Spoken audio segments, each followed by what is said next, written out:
Welcome back, friends. This is part 8 of direct indirect speech. We have almost covered the important aspects of direct indirect speech. Main part हम लोग almost ख़त्म कर चुके हैं, लेकिन कुछ इम्पॉर्टेंट मिसलेनियस टॉपिक्स रह गए हैं. ये छोटे छोटे टॉपिक्स हैं, लेकिन आपको आना चाहिए बनाने के लिए, इसलिए मैंने इनको इंक्लूड किया है. तो आज हम देखेंगे इन दोनों सेंटेंसेस को, sentences with yes no and sentences with well, you see, you know, and so on. Let us see here sentences with yes or no. Some sentences have yes no in them where yes no contains a complete sentence. आप देखेंगे कि कुछ sentences में yes और no जब लिखा रहता है तो उस yes no में पूरा वाक्य छुपा होता है, एक पूरा वाक्य ही उस यस नो में छुपा होता है. जैसे मैंने यहाँ एक एग्जाम्पल लिया है, देखिए. He said will you go and I said no. तो यहाँ नो का क्या मतलब है कि आई विल नॉट गो या आई वोंट. तो आप देखेंगे कि जस्ट एक वर्ड में नो में पूरा एक सेंटेंस छुपा हुआ है. ऐसे केसेस में हम यस नो को शॉर्ट आंसर्स में चेंज कर देते हैं, जैसे नो आई कांट या नो आई वोंट या यस आई विल. एग्जाम्पल्स के थ्रू हम देखेंगे और बाकी के चेंजेस वैसे ही रहते हैं जैसा मैंने बेसिक वीडियो में आपको बताया है. Let us see the first example here. Sohan said can you swim and I said no. तो क्या होगा इनडायरेक्ट इसका? Sohan asked me if I could swim and I said that I couldn't. तो आप देखेंगे कि नो में पूरा सेंटेंस छुपा हुआ है, नो आई कांट स्विम. तो जब हम इनडायरेक्ट बनाएंगे तो लिख देंगे नो आई couldn't. कांट को couldn't बनाएंगे, क्यों? क्योंकि ये पास्ट टेंस में है. दूसरा एग्जाम्पल देखिए. He said will you do this and I said yes. मतलब I said yes I will do this, है ना. यस का मतलब क्या हुआ? Yes I will do this. तो इसको हम शॉर्ट आंसर में चेंज करेंगे. इनडायरेक्ट में देखिए. He asked me if I would do that and I said that I would. चूँकि विल पास्ट टेंस में आके वुड हो जाएगा, इसलिए हमने यहाँ वुड का प्रयोग किया है. नेक्स्ट देखिए. My mom said do you need a break and I said no. तो इनडायरेक्ट क्या होगा?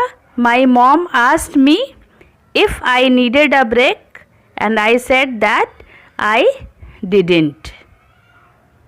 See the next. She said have you joined English classes and I said yes. मतलब yes I have joined, है ना. पूरा yes में पूरा वाक्य छुपा हुआ है. तो उसी तरह से हम इनडायरेक्ट में आंसर्स भी करते हैं. yes को हम शॉर्ट आंसर में चेंज कर देते हैं. देखिए. She asked me if I had joined English classes and I said that I had. Have को हमने had में चेंज किया, क्योंकि बाकी के जो बेसिक चेंजेस हैं वो वैसे ही रहेंगे जैसा कि बेसिक रूल्स होता है नरेशन चेंज करने का. तो अगर आपको ऐसे सेंटेंसेस मिल जाए नरेशन चेंज करने के लिए, तो आपको पता होना चाहिए कि कैसे चेंज करते हैं. नेक्स्ट देखिए.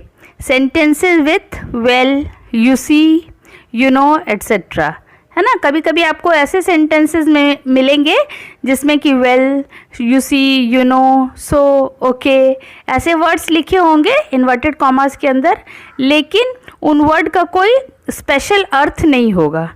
वो जस्ट कन्वर्सेशन के दौरान हम बोलते हैं वैसे वर्ड्स हैं, उनका कोई स्पेसिफिक मीनिंग नहीं होता है सेंटेंस में. तो जब हम उनको इनडायरेक्ट स्पीच में चेंज करते हैं तो इन वर्ड्स को रिमूव कर देते हैं और जो बेसिक रूल्स है उसी के अनुसार नरेशन चेंज करते हैं. Let us see the examples. See the first one here. He said to his friends well what should I sing for you.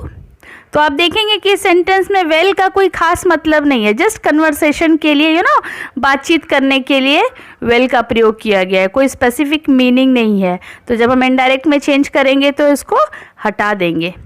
He asked his friends what he should sing for them. Next देखिए. He said to me people have grown selfish.